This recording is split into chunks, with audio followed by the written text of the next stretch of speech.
दोस्तों, आप सबों का स्वागत है। मैं हूं पंडित फ़कीर योगी बेंद्र योगी और मैं कायरोस में प्रशिक्षण का कार्यक्रम करता हूं। मेरा जो मेन उद्देश्य रहा यहाँ कि लोगों के जीवन में ज्ञान इतना डालूं कि वो समझदार हों, जिम्मेदार हों, कर्मठ हों, अच्छे काम करें और उनकी ज़िंदगी में सुख शांति हो, शरीर से स्वस्थ रहे और मन से पवित्र रहे। जितने भी जंजाल हैं उनसे दूर रहें, क्योंकि अपने देश भारतवर्ष ऐसा देश है जहाँ की जाति, धर्म, मजहब, क्षेत्र बहुत सारी चीज़ें हैं जो कि लोगों को छोटा बना देते हैं, कुएं का मेढक बना देते हैं। लेकिन जो योग विद्या में मैं बोलता हूँ कि वसुधैव कुटुम्बकम, बोलिए वसुधैव कुटुम्बकम, बोलो बोलो वसुधैव कुटुम्बकम। पूरी पृथ्वी अपना परिवार है। और एक व्यक्ति जिनका नाम था स्वामी विवेकानंद जी, जब वो अमेरिका में गए थे 1893 में वर्ल्ड रिलीजन ऑफ पार्लियामेंट में, तो उन्होंने जो संबोधन किया था तो पहले तो इनको चांस ही नहीं दिया, क्योंकि हिंदुस्तान में देखो इतने मूर्ख, गद्दार, धोखेबाज लोग हुए कि ये 1400 वर्षों तक गुलाम रहा है ना। ये गुलाम रहा। 1947 में अंग्रेज़ जब सुभाष बोस के डंडे के डर से छोड़ के देश को भाग गए तो यहाँ हमारी सत्ता हाथ में आ गई।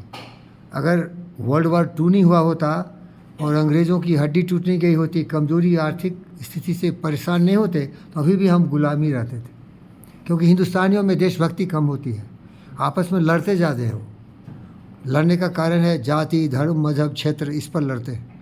आप महाराष्ट्र से आए हो, आपने देखा होगा कि वहाँ जो हमारे ठाकरे साहब थे वो तो बहुत राष्ट्रवादी थे, लेकिन बाद में उनका जो भतीजा है, क्या नाम है, एक तो उद्धव ठाकरे है, दूसरा है ना, वो जितने बाहर देश और राज्य वाले थे उनको मार मार के भगा रहे थे कि महाराष्ट्र केवल मराठियों के लिए। गलत है।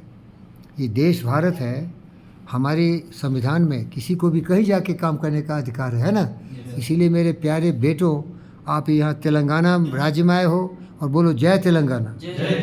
तो तेलंगाना एक ऐसा राज्य है कि हर तरह के लोग, हर जगह से हम बुला के उनको सम्मान के साथ नौकरी देते हैं। और इसके लिए हम आभार प्रकट करते हैं अपने chairman Manav Ratna doctor G V Krishna Reddy साहब को। क्या नाम है उनका? Manav Ratna doctor Ganapati Venkat Krishna Reddy sir.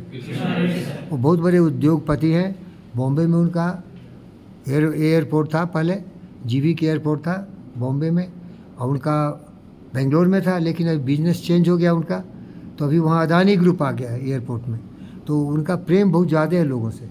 उनकी सबसे बड़ी विशेषता है कि लोगों से बहुत प्यार करते हैं। इसीलिए आप देखोगे कैंपस में एक टोल फ्री नंबर है 108, देखा है ना। वो एम्बुलेंस ऐसा है कि कोई भी अगर नंबर डायल करोगे तो वो गाड़ी वहाँ पहुँच जाएगी और उसको चिकित्सा करते हुए उसमें नर्सेज रहते हैं, जिसे हम EMT बोलते हैं। क्या बोलते हैं? Emergency medical technician. क्या बोलते हैं? Medical technician. तो वो नर्स का रोल करते हैं। सारे बीमारियों को संभालते हुए बड़े हॉस्पिटल में डाल देते हैं फ्री। इसको बोलते हैं फिलैंथ्रोपी। क्या बोलते हैं? फिलैंथ्रोपी में बिना लेन देन के किसी की मदद करना, है ना। ये नहीं कि हम पैसा कमाने के लिए सेवा कर रहे हैं। तो ये जीवी के ट्रस्ट है। ये क्या है? जीवी के फाउंडेशन, जिसमें उन्होंने अपने जीवन के कमाए हुए पैसों का बहुत अंश रख दिया है, और उस जीवी के फाउंडेशन से ये परोपकार का कार्य किया जाता है। तो आप लोगों को बहुत ही गौरव होगा कि आप कायरोस में आए हैं। उसके जो संस्थापक